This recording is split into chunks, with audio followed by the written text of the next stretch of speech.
ఒక ముఖ్యమంత్రిని ఒక మాజీ ముఖ్యమంత్రిని ఆ టైంలో అరెస్ట్ చేస్తే రావడానికి ఎవరు లేరు రోడ్ల మీద. అలాంటి పరిస్థితుల్లో ఓడిపోయి 2 చోట్ల ఓడిపోయి ఉన్న ఒక ఎమ్మెల్యే వాళ్ళ పార్టీకి వెళ్ళిపోతే ఏ మానసిక స్థైర్యం, ఏ ధైర్యం, ఏది ఉంటుంది చెప్పండి ఎవరికైనా? మరి అలాంటి సమయంలో నేను ఒక తల్లి పడ్డ వేదన తీసుకున్నా. నాకే సరదాన 2 లక్షల మంది జనం మధ్యలో నడుచుకుంటూ వెళ్ళి ఆ సమస్యను హైలైట్ చేసి వాళ్ళు సిబిఐకి ఇచ్చారు. సిబిఐకి ఇస్తే మన ఇంటర్నల్ పేపర్ వర్క్ మనకి ఎలా తెలుస్తుంది? ఇంటర్నల్ పేపర్ వర్క్ వాళ్ళు ఇస్తే వాళ్ళు ఏంటంటే జీవో రిలీజ్ చేశారు. మా దగ్గర నుంచి వెళ్ళింది కానీ ఎక్కడికి వెళ్ళాలో అక్కడి నుంచి ప్రొసీడ్ చేయాలి, అక్కడ ఆపేశారు.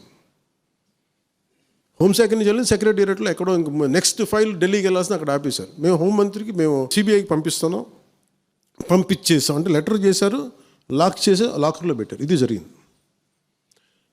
ఈ ప్రాసెస్లో ఏం చేశారు, వాళ్ళకి ఈ కేసు కొంచెం సెన్సిటివ్ కేసు కాబట్టి మీకు చెప్తాను. సుగాలి ప్రీతి, నేను ఎందుకు కొంచెం సున్నితంగా మాట్లాడాలి ఈ విషయం ఏదంటే, మీకు ఒక అన్యాయం జరిగినప్పుడు, ఎవరికైనా ఒక అన్యాయం జరిగినప్పుడు మనం ఏం చేస్తామంటే, నాకు ఆ వ్యక్తికి శిక్ష పడాలి, ఇంకింతే ఉండాలి. వాళ్ళు ఏం చెప్తున్నారంటే, ఎవరైతే ఈ వెనకున్నారో, మరి గవర్నమెంట్ ద్వారా వచ్చారు, గత ప్రభుత్వం ఎలా వచ్చారో, వాళ్ళు ఏం చేశారంటే, మనం పెట్టిన ఒత్తిడి ఆ రోజు 2 లక్షల మంది మనం జనంతో తీసుకెళ్ళి అది నేషన్ వైడ్ ఇష్యూ అయ్యేటప్పటికి వాళ్ళు చేసింది ఏంటంటే,